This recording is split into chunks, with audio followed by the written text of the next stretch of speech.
어서오세요, 어서오세요. 도봉구 창동 사는 불량주부 망치 부인이 보내드리고 있는 생방송 시사수다방에 오신 것을 환영합니다.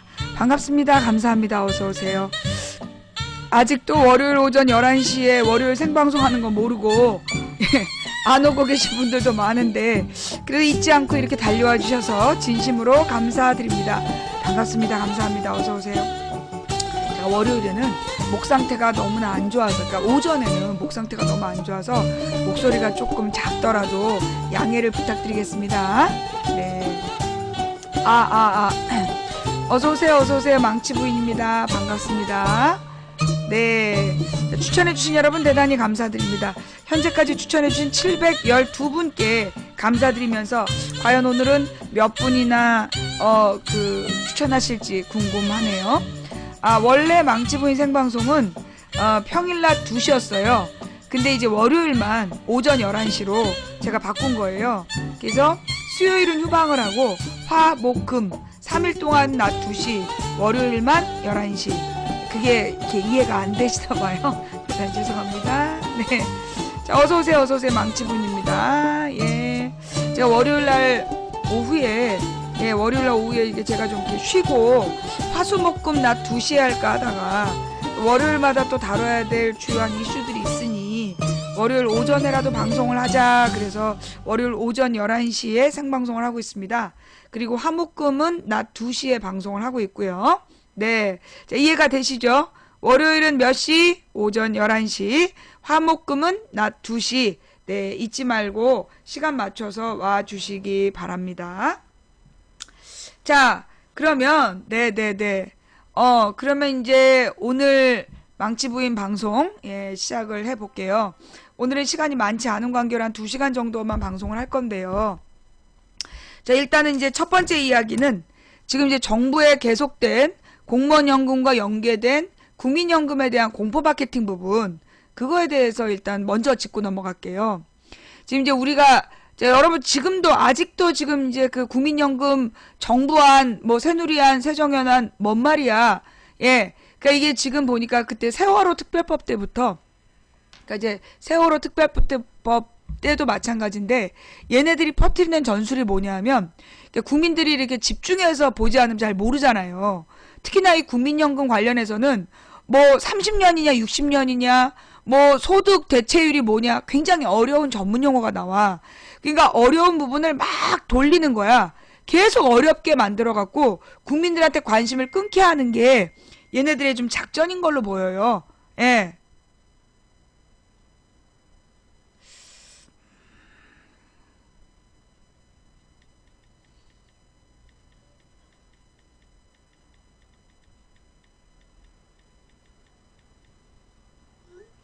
예. 예, 제가 목이 지금 너무 좀 안 좋죠. 네. 그래서 일단 제가 볼 때는 현재 벌어지고 있는 상태는 뭐냐. 제가 여러분 그 말 기억나세요?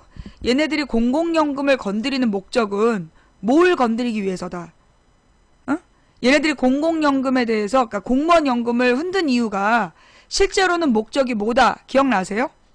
예. 얘네들이 공공연금에, 그러니까 특히 그 공무원연금을 가지고 그 공무원연금에 대한 어떤 법적 안정조치를 풀어버리는 목적이 국민연금을 건드리기 위해서다. 그 말씀을 드렸잖아요. 그죠? 저는 지금 이제 이 정부에서 얘기하고 있는 국민연금 1700 몇십 조의 세금 폭탄, 그 발언, 그게 지금 지난주부터 계속되고 있잖아요. 목적이 뭘까요? 지금 정부에서 이 국민연금이 지금 이번에 그러니까 공무원연금과 국민연금을 연계해서 이번에 야당안으로 통과가 됐는데 이대로 하면 국민연금 1700 몇십 조의 세금 폭탄이다 라고 얘기하는 목적이 뭐라고 생각하세요? 뭐라고 생각하세요? 국민들한테 국민연금을 없애자는 이야기 하려는 거 아닐까. 국민들 사이에서 국민연금 무용론을 지금 만들기 위한 거 아니냐. 저는 그런 생각이 들어요. 이게 무슨 얘기냐면 지금 1700 몇십 조라고 이야기하는 근거가 뭐냐 하면 지금 이제 60년 동안 이대로 지금의 조건으로 60년 동안 그대로 유지하고 그 다음에 보험료율도 안 올리고 그럼 말도 안 되는 조건이야. 그러니까 박근혜가 60년 동안 살아있다면이란 전제 조건으로 1700 몇십 조 하고 똑같은 거야. 아니 박근혜가 지금 환갑이 넘었는데 60년 어떻게 살아있겠어. 그러니까 지금 정부에서 얘기하는 1700 몇십 조란 조건이 뭐냐. 말도 안 되는 조건인 거예요. 지금부터 60년 동안 국민연금에 관계된 모든 조건이 변함이 없고, 그 다음에 보험료도 올리지 않고, 그 다음에 아주 말도 안 되는 조건을 계속 60년을 끌어갔을 때 1700 몇십 조라는 거야. 그 얘기는 뭐냐. 박근혜가 60년 동안 계속 대통령을 했을 때라는 조건하고 똑같은 거라고. 무슨 얘기인지 이해가 되세요? 그러니까 지금 박근혜 정부에서 국민연금에 대해서 저렇게 얘기하는 이유가 뭐냐 하면, 우리 국민이 잘 모르잖아. 국민연금이 굉장히 복잡해요. 옛날에 김근태 의원이 서울대 경제학과 나온 사람이야. 근데 그 사람이 그때 김대중 대통령 지나고 2004년부터 국민연금에 대한 폐지 운동이 막 벌어지니까 국민연금의 전문가들을 각 분야를 다 불러가지고요. 몇 달 동안 국민연금에 대한 모든 문제를 연구를 했어. 그래서 내린 결론이 뭐냐 하면, 국민연금 문제의 해결 방법은 딱 하나다. 아이들을 많이 낳아야 된다. 지금 이대로 가면 불리한 거 맞다. 근데 그러면 그 문제를 해결하기 위해서 내린 결론이 뭐냐면, 출산율을 증가시키고 청년 일자리를 많이 만들어야 된다. 그게 결론으로 나온 거야. 그래서 그 이야기를 막 했단 말이야. 근데 이제 그 당시에 국민연금 폐지로는 2004년부터 6년까지 주로 누가 퍼뜨렸냐? 새누리당 지지자들, 한나라당 지지자들이 퍼뜨렸던 거예요. 그러다가 결론이 뭐였냐? 지네가 2006년에 지방선거에서 압승하고 나니까 국민연금이 수익률이 좋다. 그렇게 말을 바꿔. 그래서 국민연금이 굉장히 좋은 투자처다. 그런 얘기를 한단 말이야. 그게 2006년이에요. 나는 그걸 다 지켜본 사람이야. 내가 얼마나 기가 막히는 줄 알아?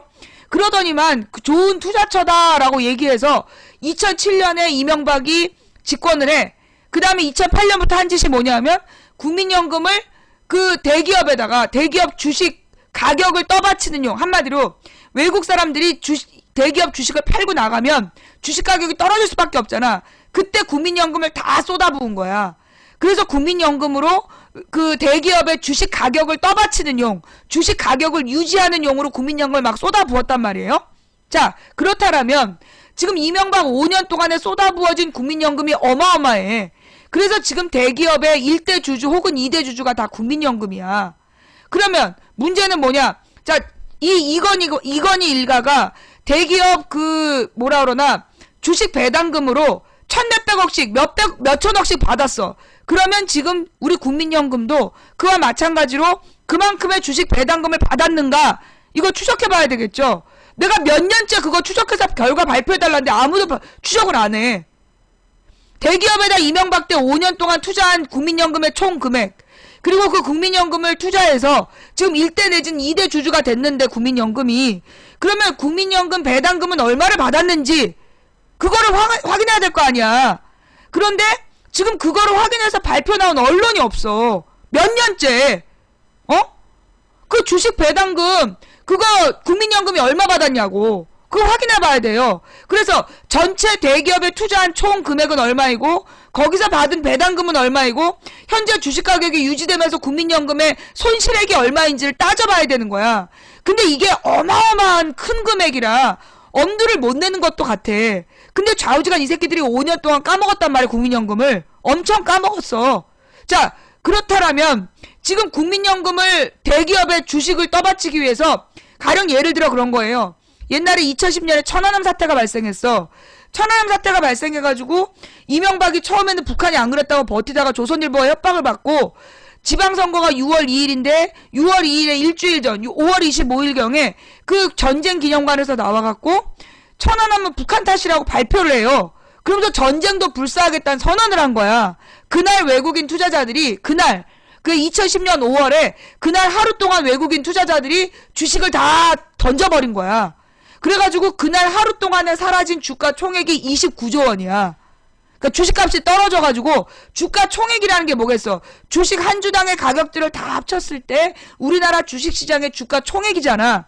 그 주가 총액이 이명박의 발언 하나로 29조 원이 하루 만에 날아간 거야. 다음날 국민연금을 쏟아부어서 29조를 다시 복원시켰다니까? 사건 하나로 국민연금 29조 원이 들어간 거야. 그런 식으로 그 2011년 경에는요, 우리나라의 대기업 주식에 대해서 해외 투자자들이 발을 싹 뺐어. 그러면서 그때 뭐라고 그러면서 빠졌냐면, 지금 삼성의 주식은 30만원대가 적당하다.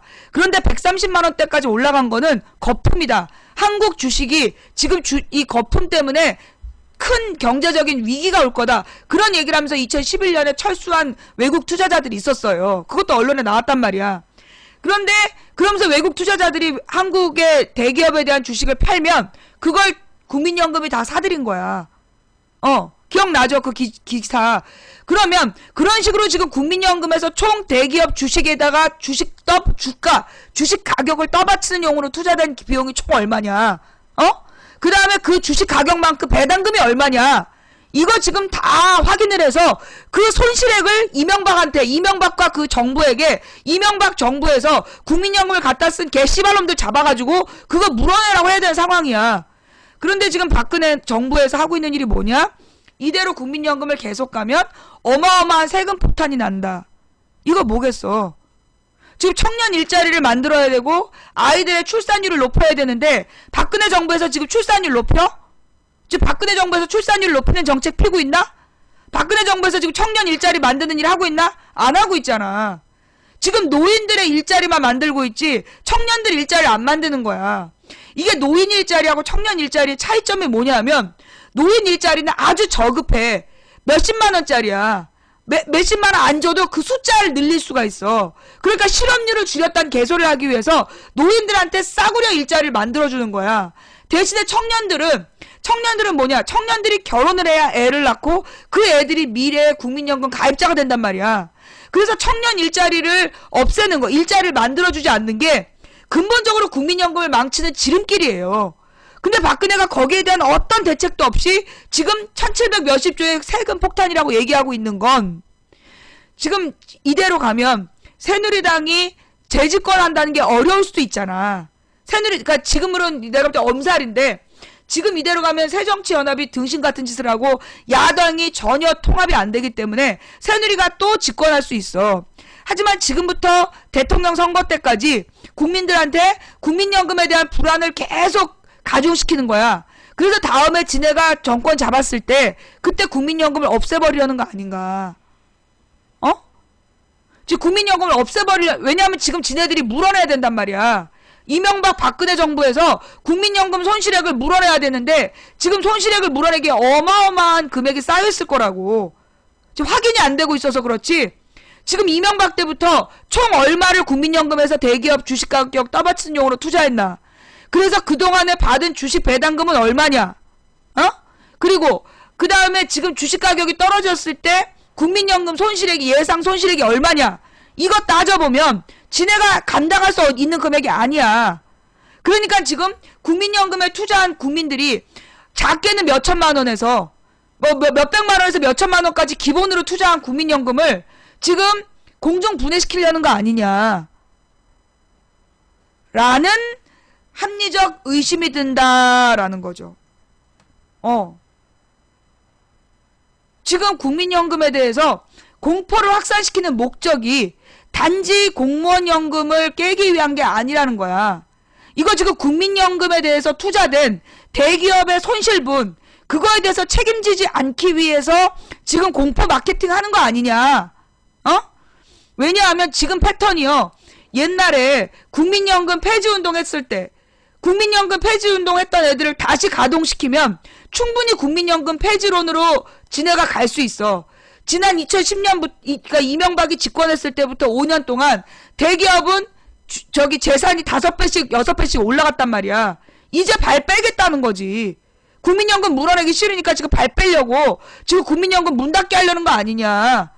그래서 지금 이대로 국민연금을 올리지 않고 60년을 연장했을 때라는, 한마디로 박근혜가 60년 동안 대통령을 한다라는 전제랑 똑같은 말도 안 되는 조건 하에서 나온 계산을 퍼뜨리고 있는 거 아니냐. 국민들이 잘 모르니까. 예. 합리적 의심이라고. 그 합리적 의심이라는 얘기가 뭔지 몰라? 앞으로 나타나는 거에 대한 예측이지. 네. 누가 해도 나라는 안 망함. 망한 나라 많어. 너가 몰라서 그렇지. 지금 나라가 망한 나라가 전 세계에서 얼마나 많은데. 옛날에 잘 나가던 나라들이 지금 망한 나라들이 한두 개가 아니야. 특히 IMF 때문에 IMF를 겪고 난 나라들 거의 다 망했어. 예. 자, 지금 뭐예요? 얘는 기본적으로 벌레인 거지? 이 회생 가능성이 없는 벌레. 옛날에 잘 나갔던, 초기에 잘 나갔던 나라들이요. 예. 초기에 잘 나갔던 나라들이 지금 망한 나라들이 꽤 많아. 언제? 90년대 이후에. 90년대 이전에 잘 나갔던 나라들인데 90년대 이후에, 90년대 중반 이후에 망한 나라들의 특징이 뭐냐? 이 나라들이 신자유주의의 소위 대자본, 금융자본들이 먹튀하는 바람에 주식 가격을 막 올려갖고 비싼 값에 딱 팔고 튀는 바람에 망한 나라들이야. 그런 대표적인 나라들이 있단 말이에요. 이걸 우리나라 같은 경우도 그 당시에 IMF 때 그렇게 망한 나라야. 그걸 김대중 노무현 10년 동안에 재건해 놓은 거야. 그걸 이명박이 5년 만에 말아먹었고 박근혜가 지도 계산해보니까 안 되겠거든. 그래서 지금 국민연금을 포기하려는 거 아니냐. 지금 모습은 그렇다는 거야. 왜냐? 박근혜가 정말로 국민연금을 걱정하고 앞으로 국가의 미래를 고민한다면 지금 박근혜가 해야 될 일은 뭐냐? 대기업을 압박해서 현재 사내 보유금으로 싸고 있는 돈을 그걸 풀어서 청년 일자리를 만들게 해야 된단 말이야. 근데 지금 청년 일자리를 위해서 청년 정규직 만드는 일자리를 하라고 지금 시켜요? 안 해. 전혀 안 하고 있어. 그 얘기는 뭐냐? 지금 이 선에서 지네들끼리 충분히 챙겨 먹었으니까 털고 튀자 이거 아니냐는 거야. 이 금융 자본들이 지금 이 정도에서 그냥 부도 내자는 거 아니냐. 국민연금 부도 내자고 지금 공포 마케팅 하는 거 아니냐. 지금 노무현 정부 때도요, 재정경제위원회에서 한마디로 재경부 장관이 노무현 정부 때 국민연금을 갖다가 아파트 건설하겠다 그랬어. 그때 김근태 장관이 목숨을 걸고 안 된다. 국민연금은 국민의 미래다. 그 재정경제부가 지네 곡간 빼먹듯이 막 빼먹으면 안 된다. 그러고 싸웠어요. 그래갖고 그 당시에 노무현 지지자들한테 얼마나 욕을 먹었는지 몰라. 노무현 대통령이 경제를 회생시키려고 그러는데 발목을 잡았다고. 내가 그것도 기억이 난다니까. 그 당시에 국민연금을 건드리면 안 된다라고 김근태 장관은 목숨 걸고 버텼어. 그래서 노무현 정부 때는 국민연금을 함부로 갖다가 기업에 투자를 안 하고 국채, 그러니까는 확실하게 국가에서 손실을 최소화할 수 있는 안정적 투자처에만 투자했단 말이야. 그런데 이게 이명박이 집권하면서 그 모든 기준이 사라져버린 거야. 예. 아니 여러분 생각해봐요. 우리나라의 경제 뉴스가 얼마나 웃기냐 하면 그 대기업이 실적을 계속 냈다 그러면서 발표를 해. 경제면에. 그죠? 대기업이 계속해서 수익을 내고 있다라고 돈을 벌고 있다라고 늘 기사가 나와. 그런데 그 대기업에서 노동자를 막 자르고 있어. 회사가 어렵다고. 자, 두 기사가 경제면 사회면에 따로 뜨고 있는데 맞는 얘기냐고 이게. 이게 모순이잖아. 아니 기업의 이익은 계속 올라가고 있다라고 나와서 그 경제면을 보고 주식 투자하라고 싹 그 개미 투자자들한테 등쳐먹고 속이는 거야. 그래놓고 실제로 개미 투자자는 왜 나왔냐? 회사가 어렵다고 회사에서 쫓아내가지고 그 명예퇴직한 사람들 아니야. 그런 사람들이 퇴직금 가지고 주식 투자하고 있는데 걔네들의 그 투자금 빼먹는 거, 그게 지금 이 나라 금융자본이 하고 있는 일이라고. 그들이 언론을 통해서. 말이 안 되잖아요. 그죠? 지금 기업이 어렵다고 더 이상 일자리를 만들지 않고, 이 돌에 있는 사람들 내쫓고, 그러면서 기업의 수익성이 올라간다? 이 말도 안 되는 일이 계속 반복되고 있는데, 국민들이 그 두 가지를 연결을 못 시키는 거야. 아니, 기업의 수익성이 올라간데 왜 해고를 하냐고. 수익성이 올라간다는 얘기는 결국은 뭐냐? 해고를 통한 수익성이야. 한마디로 노동자들의 월급을 깎아서 수익을 낸 기업이야. 이런 기업의 장래가 있다 없다? 없어. 그런데 그 기업에다가 계속해서 투자하라고 부추기고 있는 거야. 이거 우리 몰랐죠? 여러분들 이 부분에 대해서 깊이 고민 안 했잖아. 이걸 우리가 분명히 알아야 돼요. 그들이 만들었던 수익성이라는, 결국 지금 쌓여있는 500조 원은 무슨 돈이냐? 청년들에게 좋은 정규직 일자리를 만들어줘야 될 돈인데 안 만들고 안 만들고 쪽쪽 빨아먹어서 그냥 창고에 넣어놓은 돈이야. 그건 수익성이냐 아니냐. 한마디로 언발의 오줌 누기야. 이 주머니에 돈 빼서 저 주머니에 넣어놓고 이쪽 주머니에 돈 늘어났으니까 수익이 늘어났다고 거짓말하는 거예요.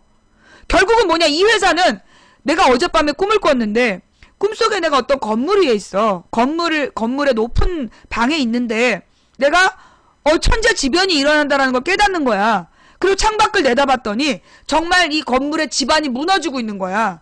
그래가지고 막 땅이 엉망으로 막 쪼개져 있고 막 난리가 났더라고요. 그런데 건물은 버티고 있는 거야. 근데 내가 사람들한테 지금 빨리 긴급한 거, 내가 그랬어. 내 기준에 제일 중요한 거, 속옷 2개, 양말 2개만 챙겨갖고 다 튀어! 그렇게 얘기를 한 거야. 나한테 제일 중요한 거는 팬티 2장, 양말 2장이야. 그걸 가지고 튀라고 막 얘기를 하는데, 사람들이 안 듣더라고. 그러다 꿈을 깼어. 근데, 지금 이거는 농담처럼 얘기했지만, 지금 농담처럼 얘기했지만, 현재 대기업에서 청년 일자리를 만들지 않는 거, 청년 일자리를 만들지 않고 그 다음에 지금 일하고 있는 노동자들을 자꾸 잘라내는 거, 이거 뭐냐 하면 건물의 기반을 흔드는 거야. 건물의 기반을 자꾸 무너뜨리는 거라고. 왜? 청년 일자리가 만들어져야 청년들이 돈을 벌어 지네 기업에 물건을 살 거 아니야. 계속 이 노동자들에게 일자리를 주고 월급을 정상적으로 줘야 최소한의 세금을 내고 난 다음에 남는 돈으로 물건을 살 거 아니야. 지금 이 금융자본이 대기업과 언론이 만들어낸 이 경제체제는 지금 기반을 다 무너뜨려 버린 거예요. 노인들이 일자리 생겼다고 좋아하고 있지. 그거 20만원, 30만원짜리 일자리야. 그런데 그 노인들이 20만원짜리, 30만원짜리 일자리가 언제까지 날까요? 언제까지 유지될 것 같아? 평생 나올 것 같아요? 평생 노인들한테 줄 돈도 정부의 세금이 들어와야지 그 돈으로 주는 거야. 그런데 그 정부의 세금을 내려면 젊은 애들이 일자리를 얻어야 되는 거야. 그래서 정상적으로 연봉 3천만원, 4천만원짜리 일자리에서 시작해서 결혼을 하면 5천만원, 자식을 낳으면 6, 7천만원으로 연봉이 올라야, 그래야 나라의 경제가 돌아가고, 그래서 이 노인들을 위한 세금을 내고 그 세금으로 노인 복지를 할 수 있는 거야. 그런데 지금 이 박근혜 정부와 이명박 정부에서는 노인 일자리를 만든다는 이유로 20, 30만원짜리 싸구려 일자리로 노인들의 눈을 가리고 그런 부분까지 다 생각을 못할 거 아니야. 왜 아이들의 그 무상 보육이 중요하고, 왜 아이들에게 그 밥을 잘 먹여야 되고, 왜 애들에게 청년 일자리가 중요한지를 노인들이 몰라. 그러니까 그 노인들이 잘 모르는 걸 이용을 해서 지금 노인 일자리로 청년 일자리를 대체하고 있단 말이야. 그건 지금 청년 일자리는 미래 4, 50년에 대한 투자예요. 60년에 대한 투자야. 왜? 청년들이 일자리를 얻어야 결혼을 하고 아이를 낳아. 그럼 걔네들이 20년, 25년 후에는 또 직장을 가서 50년, 25년 동안 또 일을 할 거 아니야. 그러면 이게 청년 일자리는 향후 50년 동안의 국민의 그 세금을 거둘 수 있고 국민연금을 거둘 수 있는 길이야. 그러나 지금 노인들한테 20, 30만원짜리 일자리를 만들어주는 건 5년, 10년짜리야. 5년에서 10년 뒤에는 나라가 망하는 거예요. 자, 이걸 박근혜 정부는 모를까? 박근혜 정부를 구성할 때 국민연금 문제, 그 다음에 복지정책 내세웠던 경제학자들이 모를 것 같아? 다 알아. 그래서 박근혜 공약으로 내가 얘기했던 내용이 다 나온다니까? 청년 일자리 얘기, 그리고 이 연금 문제, 전부 다 알아. 박근혜 정부에서 공약에 다 나왔던 내용들이야. 그런데 왜 그 사람들 전부 다 잘라내고, 할 수 있는 개혁을 하지 않을까요? 이거 부도 내려는 거야. 그 부도 내는 거 알죠? 중소기업 사장들이 노동자들의 임금을 계속 딜레이 시켜. 회사가 어렵다 그러면서 계속 거래처에 줘야 될 돈, 노동자들에게 임금 이걸 계속 딜레이를 시켜. 그러다가 어떻게 해요? 딱 부도를 내버리는 거야. 그리고 회사를 부도 내고 잠적해버려. 그러면 몇몇 거래처들이 막 잡으러 다니면 그 노동자들은 에휴 저놈도 불쌍하다 그러면서 월급 못 받은 거 그냥 포기하고 다른 직장을 또 알아보잖아요. 그러면 정말로 그 회사가 정말 가난했을까? 어떤 사람이 그렇게 얘기하는 그 회사의 부인의 카카오 스토리를 추적을 한 거야. 그랬더니 해외여행을 매달 나갔더라는 거야. 외국 명품 사서 자랑하고 해외여행 다니고 결국 돈이 없어서 부도낸 게 아닌 거야. 결국 자기네들의 이유는 그대로 챙기고 다른 사람에게 줘야 될 돈 안 준 거야. 그래서 나중에 이유만 딱 챙기고 그 거래처에게 돈 안 주고 그 다음에 노동자들에게 돈 안 주고 그렇게 부도내고 튀는 거야. 그러면 우리나라에서는 그렇게 부도내고 튄 사람이 다시 기업할 수 있어요, 없어요? 있어요. 다시 기업할 수 있어. 그게 문제라니까? 만약에 그러니까 외부인에게 그 제대로 갚지 못해서 그러면 노동자들이 어떻게 되냐? 그 사장을요, 감옥에 보내야 돼요. 그래서 그 사장이 그 노동자들에게 딜레이 시킨 월급을 다 갚을 때까지 회사 사업 못하게 해야 되는 거야. 아니면 회사에서 이윤이 나오면 국가에서 다 빼갖고 그 노동자들에게 월급을 주도록 강제해야 되는데 그런 게 없어. 그래서 이 나라가 이렇게 그러면 왜 정부에서 그런 일을 안 해줄까요? 일부러. 그래야 중소기업이 노동자들 착취해서 대기업 아가리에 다 갖다 바치는 거잖아. 대기업의 이익에 별 손해가 없기 때문에 중소기업이 그렇게 부도내고 망하는 거에 대해서 정부는 아무 대책도 세우지 않는 거야. 노동자들이 월급 못 받는 거에 대해서 아무런 대책도 세우지 않는 이유가 그것 때문이야. 대기업은 그게 유리하거든. 왜? 만약에 정부에서 중소기업에게 그런 조건을 내세우면 중소기업이 그렇게 노동자들 모아가지고 또 대기업을 위한 사기를 칠 수가 없잖아. 그럼 대기업은 앉아서 돈 버는 게 중단이 된단 말이야. 대기업이 중소기업에 제값을 줘야 된다는 상황이 온단 말이야. 그래서 안 해주는 거야. 그래서 정부 차원에서 중소기업이 부도내는 거에 대한 대책을 세워주지 않는 거예요. 이거 우리 국민들이 몰랐잖아. 그죠? 이 내용 지금 국민들이 모르고 있는 거죠? 다 알았어요? 정부에서 일부러 안 해주는 거야. 정부에서 일부러 안 해주는 거야. 중소기업이 그렇게 노동자들의 임금 착취 못하게 하고 거래처에 돈 못 줬을 때 그걸 다 물어내기 전에 사업을 못하게 해야 되는데 그런 걸 법으로 안 정해놨어. 법으로 안 정해놓은 이유가 그 사람은 또 바지사장 내세워서 다른 사람 이름으로 처남이나 뭐 이런 애들 이름 내세워서 또 회사 만들고 같은 방법으로 노동자들 막 끌어들여갖고 또 처음엔 월급 주는 척 하다가 딜레이 시키고 그게 몇 달치를 모으면 그걸로 먹고 튀는 거야. 내 말 안 듣고 지금 내 말 안 듣고 왜 벌레 말에 귀 기울이는 거야? 내가 내 말에만 집중하라 그랬지. 일부러 당신이 내 말에 집중 못하게 와갖고 헛소리 한 놈 말에 왜 귀 기울이냐고. 방송 지금 방해하려는 거잖아. 그지? 예. 자, 이거 우리 국민들이 똑바로 알아야 돼요. 어떻게 얘네들이 그 돈을 운영하고 있나. 여러분, 우리나라에서 전체적으로 생산되는 돈이 지금 우리나라 서민들 정말 말도 아니잖아. 너무 가난하잖아. 우리 서민들이 진짜 너무 가난해. 정말 처절해요. 그런데 이렇게 서민들이 가난한 게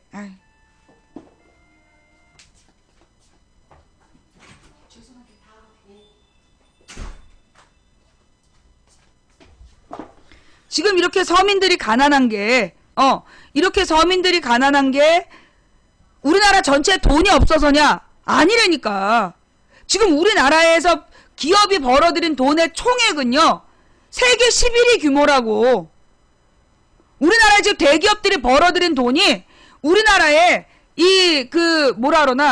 경제 규모로 보면 세계 11위라고. 근데 우리 서민들의 상황은 지금 OECD 최저보다 못해. OECD 최저보다 못한 상황이야. 그게 왜 그러냐 하면 정치 권력이 재벌들의 이익을 위해서 재벌들이 쌓아놓은 돈만 지키는 게 목적이고 일반 서민들이 받아야 될 권리, 받아야 될 돈을 지켜주지 않는 거예요. 왜? 이 재벌들이 정권에다가 돈 쳐다 바치니까 성완종처럼. 지금 시사저널 기사 보니까 성완종의 돈이 결국 비공식 박근혜 선거사무소로 들어갔다는 단독 보도를 한 거 아니야? 사실 여부를 확인해 봐야 되지만 어쨌거나 그런 식으로 정치권 나가려다 자꾸 그 돈을 돈의 일부만 주면 돼. 아니 500조 원을 해먹으면서 박근혜한테 100조 원을 줬겠어? 선거운동으로? 끼키야 1조 원일 거 아니야.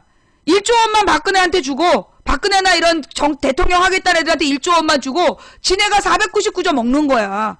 얼마나 좋은 장사야. 원래 그 돈은 250조가 아니 300조 원이 국민들이 골고루 나눠 가져야 될 돈이야. 그런데 그걸 지네가 500조 원을 먹으면서 정치하겠다는 권력자한테 1조 원만 뿌리면 되는 거야. 그러면 나머지 299조를 지가 또 먹을 수 있으니까 얼마나 편해. 그게 지금 돈 권력의 메커니즘이에요. 박근혜가 꼭 뭐 1조 원을 먹었다는 얘기가 아니라 예를 든 거야. 이 박근혜가 1조 원을 먹었다는 얘기가 아니라 그렇게 대기업들이 계산할 수 있다라는 예를 든 거야. 뭔 말인지 알았지? 응? 이것도 못 알아듣고 또 꼭 등신짓 하는 애들이 있어요. 박근혜가 1조 원을 먹었다고 망치 부인이 그랬다. 그 네가 옛날에 유머 1번지에 김영권이 거지 부대를 이끌고 다녔어. 그러면 어떤 놈이 신문을 화장실에 갔다 와갖고 대장! 그러면서 개소리 한단 말이야. 문재인이 사과를 안 해가지고 주승용이 나갔어요.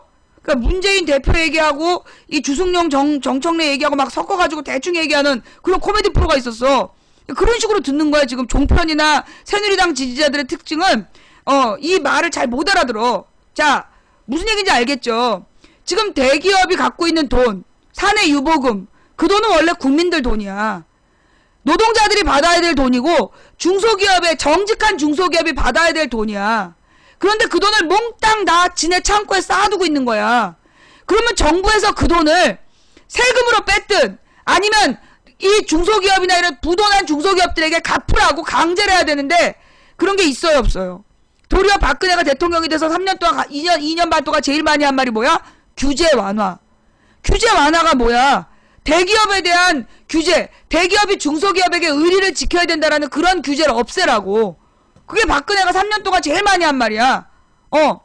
대통령 공약으로는 노동자와 중소기업을 위한 나라를 운영할 것처럼 개뻥을 치고 그게 길인 거 아는 거야. 그래갖고 된 다음에 바로 하기 시작한 게 뭐야? 그런 진보적인 경제학자들 전부 다 내쫓아버리고 오로지 대기업을 위해서 규제 완화하라고 협박한 거. 지금 행정부의 고위 행정부들의 뒷얘기를 들어보니까 자기네들도 미치겠다는 거야. 왜? 자기네들이 이거 사인해주면 나중에 자기한테 구상권 청구 들어오면 어떡할 거냐는 거야. 규제를 풀어주면 안 되는 건데 지금 청와대에서 무조건 규제 풀으라고 강요를 해가지고 그래서 지금 사퇴하냐 마냐 고민하는 사람들도 많다는 거야. 중앙정부에. 이게 지금 박근혜 정치야. 박근혜 정치가 그 규제를 완화하라고 지금 막 난장판을 만들고 있는 거야. 근데 이걸 규제를 완화하면 안 되는 이유가 뭐냐? 우리나라가 지금 다 FTA를 해놨잖아. 이게 지금 FTA를 다 해놔가지고 나타나는 문제가 뭐냐? 이 FTA는요, 한번 대기업 규제를 풀어버리잖아. 그럼 외국에서 들어오는 금융 자본을 규제할 방법이 없는 거야. 다시 그 규제를 만들려면 국가가 제소당해. 투자자 제소권 때문에 FTA 이후에는 다시 규제를 만들 수가 없는 거야. 그래서 지금 그 양심적 고위공직자들이 규제를 안 풀고 버티는데 그걸 박근혜가 날마다 협박하고 있는 거야. 심각하죠? 정말 심각하죠? 예. 자, 그래서 우리가 지금 국민들이 이런 내용들을 알아야 돼요. 근데 이 부분에 대해서 국민들이 관심도 없었고 알지도 못했잖아. 왜? 언론이 이렇게 얘기를 잘 안 해주니까. 망치부인처럼 자세히 설명해 주지 않으니까 그럼 왜 언론은 자세히 설명을 못할까요? 말단 기자들은 다 아는 내용이야. 그런데 각 언론사의 데스크라는 게 있어. 한마디로 편집장. 그런 사람들이 자기 언론사에서 나가는 말을 결정을 해. 그런데 그 편집장들을 누가 다 잡고 있어.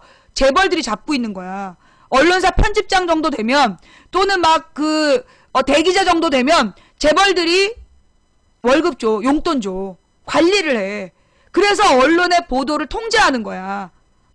그래서 말단 옛날에 중앙일보에 괜찮은 기자들이 막 비판 기사 썼어. 걔네들 기사 하나도 안 올라가잖아. 그리고 자기 이름인데 기사 내용이 자기 거랑 틀린 거야. 데스크에서 쓴 거지. 그게 물론 2004년에서 7년 있었던 일이야. 좌우지간 그렇게 언론이 기자들의 기사를 통제하고 그래서 국민들이 진실을 알지 못하게끔 분위기를 유도한다는 거예요. 그러면 국민들이라도 이걸 똑바로 알아야 돼. 그러면 우리 국민들의 수준은 어떨까요? 자, 그럼 이제 다음 이야기로 자연스럽게 넘어갈게. 내가 지난 주말에 확 죽어버릴라 그랬어. 너무 속상해갖고.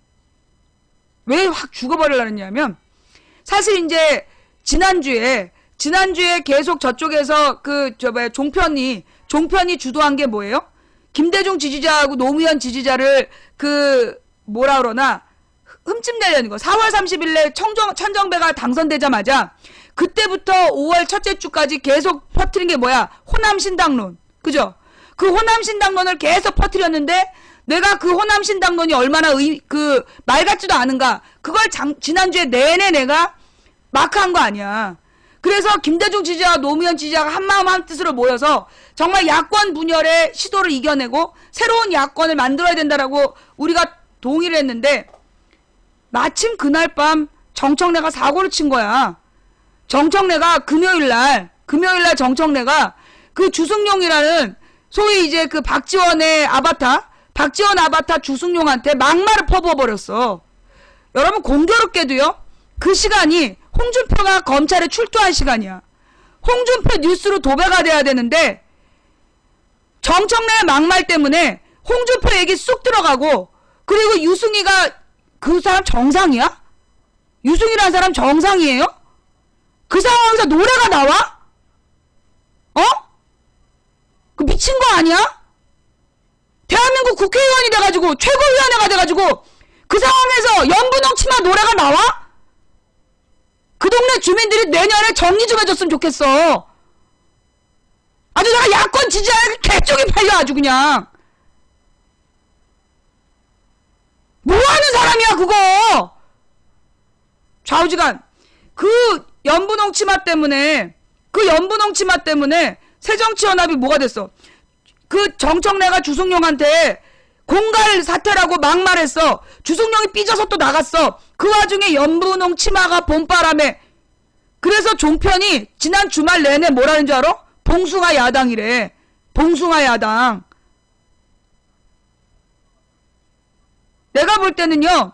이번 문제에 책임지고 주승용, 정청래, 유승희가 사퇴해야 된다고 봐요. 지난 주말의 사태는 이게 문재인이 그만둘 문제가 아니라 주승용, 정청래, 유승희 셋이 그만둬야 돼. 이거 셋 다 사퇴 안 하면 수습이 안 돼. 내가 주말에 또 왜 죽고 싶었냐? 어떤 선배를 만났어.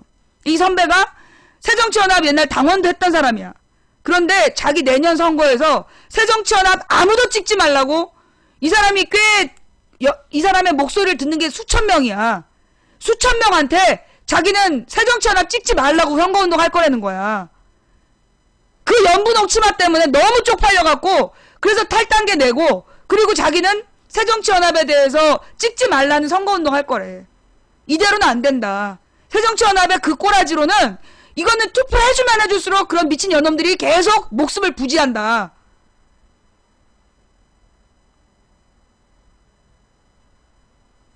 여러분 이번 문제는요. 그 정청래가 지난주 금요일날 사과했으면 끝났어. 지난주 금요일날 문재인 대표가 12시에 잘못했으니 정청래가 잘못한 거다. 적절한 방법으로 사과하라 라고 12시에 얘기를 했어. 그러면 12시에 문 대표가 얘기하고 나서 바로 정청래가 사과했으면 끝났어. 이번 문제가 끝나고 유승희만 미친 여자 되고 끝날 수 있는 판이었어. 그런데 정청래가 버틴 거야. 그래서 어떻게 됐냐? 지금 상황은 정청래가 사과한다고 끝날 수준이 아니야. 정청래가 사퇴를 해야 되는 상황이 온 거야. 그런데 정청래가 사퇴 안 하려고 그래. 그러면 이 판의 끝은 어떻게 되냐? 모든 책임을 문재인이 지고 물러다야 되는 상황이 오는 거야. 내가 정청래 지지자들을 보면서 내가 죽고 싶었다는 거야. 자, 정청래 지지자들 솔직하게 얘기해봐. 문재인이 사과하라고 했지? 근데 말 안 들었어. 어젯밤에 어떻게든지 월요일에 오기 전에 사태를 수습하려고 최고위원회를 소집했어. 그 자리에서 사과하라고 그랬는데 정청래가 버텼어. 그래서 오늘 아침에 문재인 사퇴론으로 도배가 되고 있어. 이거 누구 책임이냐? 이거 누구 책임이야? 너희들이 지지하는 게 정청래야, 문재인이야? 지금 상황은요, 정청래가 사퇴 안 하고 버티면 문재인이 사퇴해야 되는 상황이야. 이걸 모르고 정청래를 편드는 사람들 때문에 내가 너무 절망이 되는 거야. 이게 야권의 수준이지. 이게 야권의 수준이지. 정청래가 말한 거 시원하다. 그러면서 내가 트위터로 그런 얘기를 했어요. 나는 정청래의 막말을 비판한 사람이다. 그런데 주승용이 문재인이 19초려를 해도 안 돌아오겠다라는 말을 했다면 안 돌아오는 것도 낫겠다. 애들도 때를 쓰다 멈출 때를 안다. 그 말은 주승용 들어오지 말라는 말이야? 내가 우리 팬들한테도 실망했어. 내가 그 말을 한 게 주승용도로 돌아오지 말라는 거야? 주승용이 그 말의 메시지는 내가 이제 이런 것까지 설명해야 돼. 내 트윗의 메시지는 주승용이 내가 말한 게 왜곡됐다 라고 얘기하고 사과하고, 그리고 정청래도 사과하고, 그래서 사태를 수습하라는 뜻이었지. 주승용 절대로 돌아오지 마 이러고 쓰고 있더라고. 그래서 내가 내린 결론은 이제 새정연은 내가 볼 때 끝났어. 지난 금요일날 정청래가 사과만 했다면 끝나고 넘어갈 일이었는데, 내가 볼 땐 이거요. 문재인이 사퇴 안 해도 새정연은 이제 끝났어. 어젯밤에 정청래가 그 자리에서 사과라도 했다면 문제가 없는데, 정청래가 끝까지 버틴 관계로, 누구 때문에? 정청래 편든 놈들 때문에. 그런데 내가 나한테 들이대면서 정청래 편든 놈들 내 기억하는데, 그 새끼들 천정배, 옛날에 내가 천정배 비판할 때 천정배 비판했다고 나한테 쌍욕했던 것들이야. 내가 정청래에 대해서 비판했을 때 정청래 편들었던 놈들 중에 보면 그 같은 무리가 있는데 천정배 편들었던 놈들이야. 그게 말이 되냐고. 내 전부 다 삭제하고 전부 다 차단해버렸는데 문재인 지지자가 아니라는 거야. 지금 정청래 편들고 있는 애들 중에 진짜 문재인 지지자가 몇 명이나 되느냐, 그게 궁금하다고.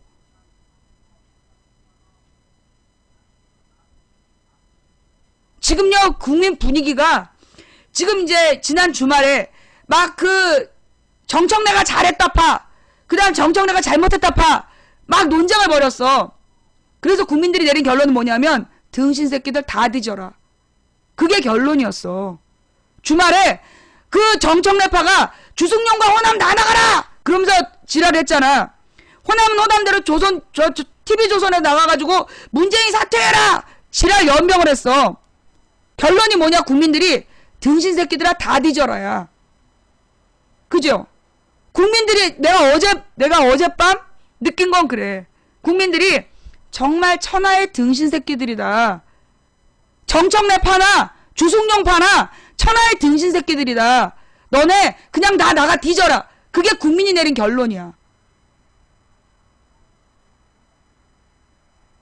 내가 지금 잘못 이해한 거예요? 응? 내가 지금 분위기 파악을 잘못한 거야? 나는 그렇게 느꼈어. 내가 읽은 국민 정서는 그랬다고. 한마디로 이제 그 새정치연합은 문재인이 되면서 새정치연합에 희망을 걸었던 사람이 최대치 33%였어요. 그런데 이 박지원과 이 호남계 목리도 실망하게 된 이유였어. 그래서 한 27%에서 25%까지 빠졌어, 지지율이. 그런데 어떻게 됐냐? 결국 문재인이 되면서 뭔가 새로운 변화가 일어난 거 아닐까라고 했던 사람들까지 싹 10% 정도가 빠져버린 거야. 지금 당 지지율 17%야. 이 17%는 누구냐? 무조건 2번 찍는 사람들. 옛날에 2006년에 지방선거를 하는데 나는 한 번도 민주당이 아닌 놈들을 찍은 적이 없어. 그래놓고 2번을 찍었다는 거야. 2번이 한나라당인데. 내가 2006년에 얼마나 기가 막히는 줄 알아? 우리 신랑이 1번인데 나는 김용석을 한 번도 안 찍은 적이 없다 그러면서 내가 이번에 3번째 찍네. 그러면서 2번 찍었다는 거야. 이 사람들은요, 한나라당이 2번이었는데 2번 찍는 사람들이야. 나 정말 그 2006년의 선거는 나한테 진짜 충격이었어. 2번이 한나라당인데 2번 찍었다니까. 평생 나는 민주당 말고 안 찍었다는 사람들이. 근데 그게 17%까지는 아니고 그게 한 5% 돼요. 상황 판단 못하고 무조건 2번을 찍는 사람이 5%야. 이 사람들은 사람 이름도 몰라. 후보 이름도 모르고 무조건 2번 찍는 게 5번이야. 5%야. 그래서 무슨 일이 있었느냐. 옛날에 노무현 정부 때 소위 이제 동교동이죠. 동교동계에서 노무현으로는 안 된다. 노무현으로 안 되니까 후보를 정몽준으로 바꿔야 된다고 지랄 연명을 했어. 그러자 그때 여기서 중요한 얘기 할게. 노무현 지지자들이 뭐라 그랬냐면 우리 2번 필요 없다. 우리 2번 필요 없으니까 나가서 무소속으로 가자. 그런 적이 있었어. 정말 심각하게. 내 기억엔 그때 아마 유명한 노무현 지지자들이 다 그랬어. 당 안에서.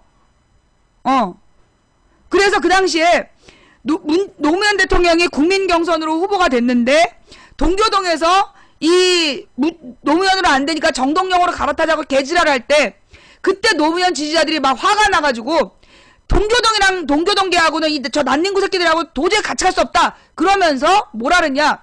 2번을 버리고 나가자. 그래서 무소속으로 나가자 그랬어. 3번도 좋고 7번도 좋다 이러면서 무소속으로 나가자 그랬어. 그 얘기를 얼마나 떠들었는지 몰라. 근데 노무현 대통령이 어떻게 했겠어. 나는 2번이 필요합니다라 그랬어. 왜? 2번이어야만 찍는 5%. 2번이어야만 찍는 그 5%가 없으면 노무현 대통령이 될 수가 없었어. 노무현 2% 차이로 대통령 된 사람이야. 근데 무조건 2번만 찍는 5%, 그 표까지도 모으지 않으면 노무현은 대통령이 될 수 없었던 거야. 그래서 노무현이 그렇게 2번 달고 가야 된다라고 설득하는데 말 안 들었다니까. 지금 문재인이 정청래한테 사과를 또 안 듣잖아. 그때 노무현이 그래도 2번이랑 같이 가야 된다 그랬어. 근데 그때 개지랄 했다니까? 말 안 듣고? 정청래 하는 짓이랑 똑같이 그랬어. 그 당시에도 2번 필요 없다고. 찾아봐. 그 당시에 2002년 가을에 2번 필요 없다고 얘기한 게 누군지 한번 찾아봐. 지금이랑 똑같아. 노무현은 당선을 위해서는 2번의 지지표가 필요하다는 거 알았어. 그런데 그 목소리 큰 노무현 지지자 몇 마리가 결국 노무현 대통령과 호남에 골을 내려고 기어이 지랄을 한 거야. 지금 정청래가 하는 짓이랑 똑같은 짓을 했어. 그 당시에도. 그래서 노무현 대통령이 흔들리고 그렇게 욕을 먹다가 낸 비법이 뭐였어? 그러면 김근태 의원이 가서 정몽준을 설득해달라. 그래서 정몽준하고 노무현이 그 후보 단일화를 정몽준이 원하는 방식으로 하자. 그러면 여기서 노무현이 무조건 그때 정몽준이 뭐라 그랬냐면 그때 여론조사에서 정몽준이 1등 나왔어요. 대통령 후보로. 야권 후보에서. 그러니까 정몽준이가 그냥 100% 여론조사를 하자 그랬어. 그런데 노무현이 좋다. 100% 여론조사를 하자라고 그랬어. 왜 그랬을까? 그때 여론조사에서 정몽준이 압도적으로 이겼다니까. 압도적이라보다 한 굉장히 높은 비율로 그 정몽준이 이기고 있었어. 항상 높게 나왔어. 노무현보다. 근데 노무현이 그래. 정몽준이 원하는 방식으로 여론조사 하자. 여론조사 100%. 당원 다 빼고 여론조사 100%를 하자라고 합의해준 이유가 뭐였냐면 노무현 대통령은 민주당 세를 본 거야. 민주당에서 투표했던 당원들이 만약에 정몽준하고 노무현으로 붙었다라면 자기 당을 지켜야 되는 거야. 무소속 정몽준하고 민주당 노무현하고 붙으면 2번 찍게 돼 있는 거야. 그걸 믿고 100% 여론조사를 한 거야. 그래서 어떻게 됐어? 노무현이 당선되는 거야. 그래서 그 여론이 인재를 알아본 것도 있지만 실제로 이 2번 지지율의 조직표를 노무현 계산한 거야. 왜? 정몽준의 일반적 여론조사는 조직된 대중에게 하는 게 아니었어. 이 여론조사 기관에서 이렇게 인기가 높은 정몽준과 당내에서 비난을 받는 노무현과 누가 더 야권 통합후보로 적당하다고 보십니까? 라고 물어봐. 그럼 당연히 정몽준 찍어주지. 그래서 노무현 캠프에서 그 문구 그거 한자한자까지 끝까지 싸운 거야. 다른 조건으로 묻지 못하게, 불리한 조건으로 여론조사 못하게 100% 여론조사이지만 절대 선입견을 주지 못하는 여론조사를 문구를 만들어낸 거야. 그게 얼마나 기가 막힌 작업이었는지 알아? 그런데 지금 정청래 시원하다. 정청래가 사과해야 된다니까. 정청래가 소신껏 하는 거래. 씨발. 문재인의 리더십이 상처받는 것보다 정청래 소신이 더 중요한 인간들. 그들은 문재인 지지자가 아닌 거야. 이 문재인 지지자들이나 노무현 대통령 지지자들의 특징이 뭐냐 하면 노무현을 막 팔고 다니면 진짜 노무현 지지자인 줄 알아. 걔네들은 그냥 노무현에 배지를 달았을 뿐이야. 나 노무현이야. 여러분 내가 2004년에서 7년 동안에 내가 온라인 조직을 만들러 돌아다녔다 그랬잖아. 그때 부산을 갔어. 부산을 갔을 때 조경태 따라다니는 똘마니들 만났는데 조경태가 친노 핵심이라 그랬어. 2004년에서 7년까지. 조경태가 친노의 핵심이다. 노무현의 적자다. 그랬다니까? 그만큼 노무현 대통령 지지자들이 사람 보는 눈이 없어. 지금 문재인 지지자들 중에서 지난 주말에 정청래 잘했다. 주승용 물러가라. 그렇게 글 썼던 사람들. 당신들 때문에 문재인이 결국 사퇴하게 될 거야. 지난 주말에 정청래 시원하다. 주승용 돌아오지 마라. 라고 얘기했던 당신들 때문에 문재인이 사퇴로 책임지게 될 거야. 문재인이 사퇴하는 순간 새정연의 목숨은 끝나는 거야. 그래도 2번이라는 그 자립수를 가지고 2번이라는 그거를 노리는 호남 의원들만 남고 끝나는 거야. 결국 다음 총선은 2번을 못 쓰게 될 거라고. 어? 그들이 노리는 게 그거야. 쟤네들 절대 당 안 나가. 주승용 나가라. 호남신당 쟤네가 나갈 것 같아? 쟤네는 2번이라는 번호를 절대 포기 안 해. 결국은 나가라 해서 뭐만 만들어졌나? 수도권의 호남 지역 사람들의 반감만 산 거야. 새정연에 대한 실망만 낳은 거야. 이 일반 국민의 눈으로 볼 때는 주승용 나가라 이렇게 얘기하는 걸 보는 호남 지역의 수도권의 호남 사람들은 등신 새끼들 지랄하네. 정청래가 잘했다고 생각 안 해. 문재인이 등신이구만. 그러니까 당 안에서 저러고 있는 걸 그냥 보고 있지. 호남에 있는, 그러니까 수도권에 있는 야권 지지자들 다 같이 문재인 욕했어. 밖에 나가서 좀 들어봐. 밤새 정청래 잘했다고 글 쓴 인간들 밖에 나가 일반 국민들한테 한번 물어보라고. 니들이 그렇게 정청래 편들어서 문재인이라는 카드는 이제 버리는 카드가 된 거야. 알어? 어? 알어? 아유, 씨발 왔구봐. 삼성 갤럭시. 거울을 내려.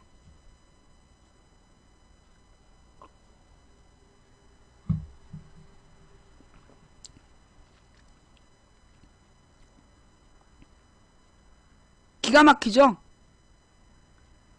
지금 이 상황에서는요. 결론은 지금 자, 이 판을 그냥 두면 어떻게 되느냐. 이 호남 출신들이 계속 떠들 거야. 호남 출신들이 종편을 통해서 계속 떠들 거고, 그래서 종편이, 그러니까 이 호남은 정청래한테 관심도 없어. 정청래한테 관심 없어. 호남은 무조건 문재인을 깎아내리는 거야. 문재인 대표 그만둘 때까지 이 호남 의원들이 종편을 이용해서 공격할 거예요. 그러면 문재인이 그만두지 않고 버티면 버틸수록 결국은 어떻게 돼? 국민들의 지지율이 떨어지게 돼. 그래서 문재인이 어쩔 수 없이 그만두거나 아니면 문재인이 버텨도 내년에 표를 못 얻게 돼. 지금 상황은 그래. 이대로 가면. 왜 그럴까요? 자, 여러분. 그 다음에 내가 두 번째 이야기 하나 할 게 있어. 여러분이 모르는 거. 왜 호남에서 문재인을 사퇴하라고 그러나? 왜 그럴까요? 왜 호남 의원들이 길을 쓰고, 아니 이거 지금 정청래가 잘못한 거잖아.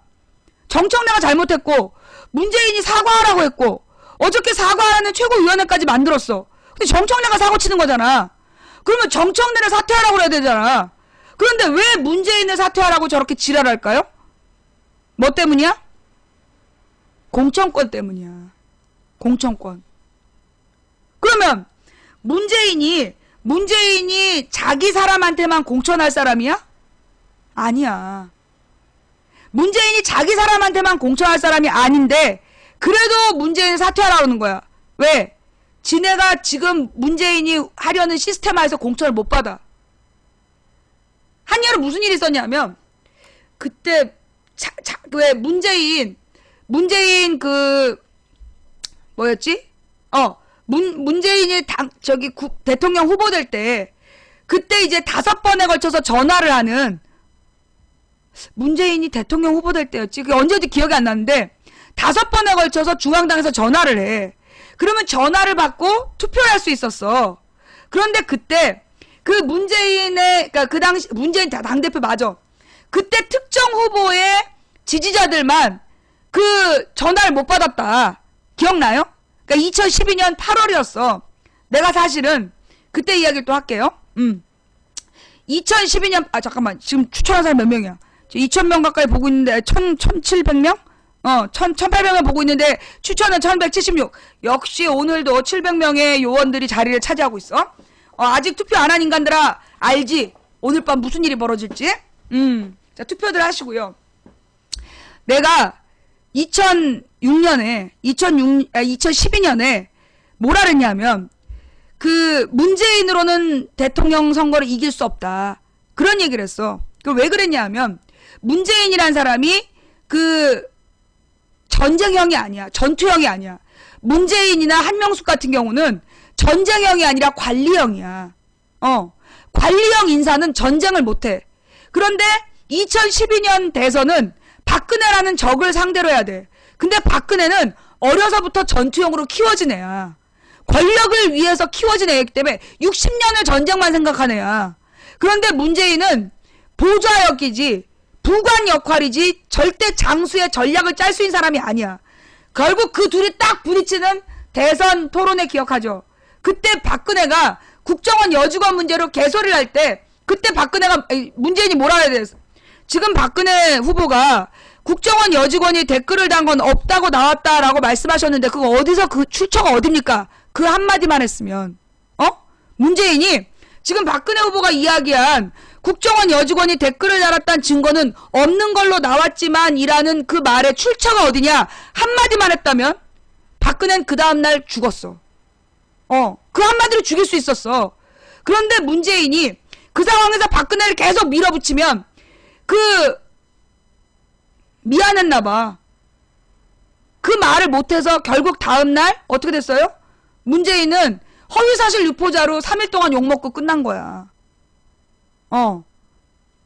출처가 어디냐고 물어봤으면 박근혜가 뭐라고 둘러쳤든 그게 전부 다 허위사실이 되는 거였어. 왜? 그 당시에 아무도 그런 보도한 적이 없어. 그럼 새정치연합에서도 그 부분으로 싸웠어야 됐어. 박근혜 후보가 아니 지금 경찰에서 이렇게 얘기하는데 박근혜 후보 발언의 출처가 어디냐 이걸 물고 늘어졌어야 됐어.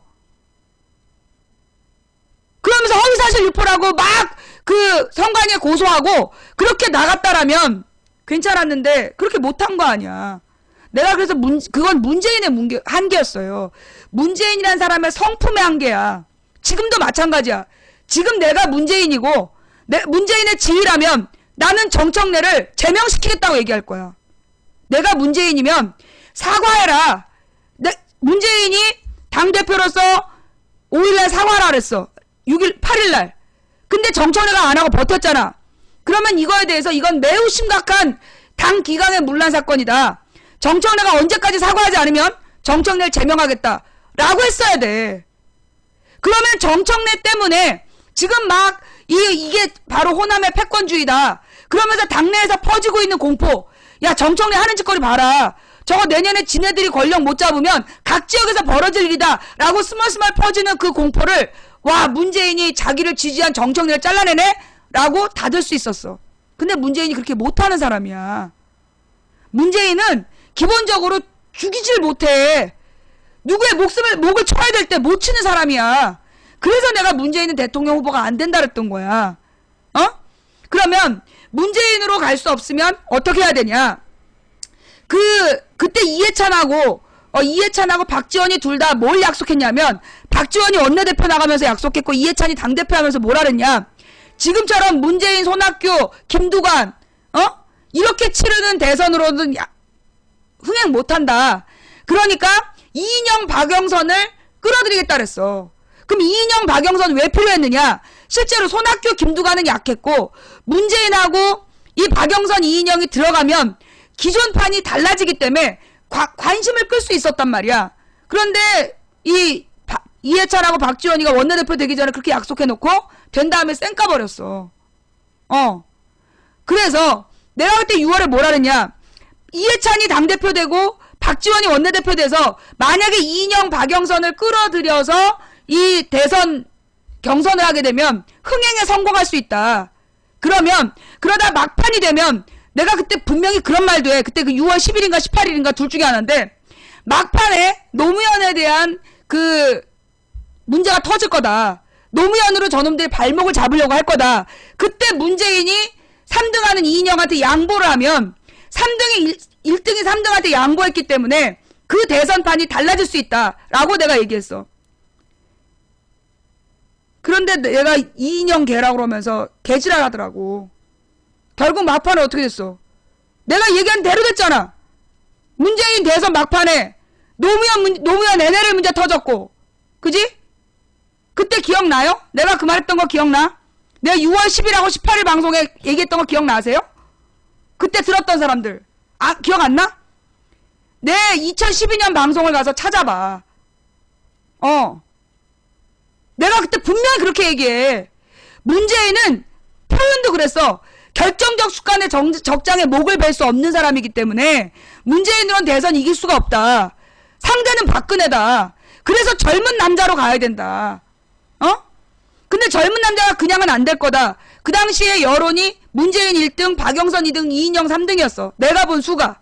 그러면 그러니까 문재인하고 박영선이 막 경쟁을 해. 그래서 문재인하고 박영선 1, 2등을 다툴 때 그때 문재인이 결정적 순간에 이인영한테 양보를 하면 그러면 소위 친노 패권주의라는 그 공포 그것도 사라지고 이인영은 능력이 없는데 갑자기 양보를 받았어.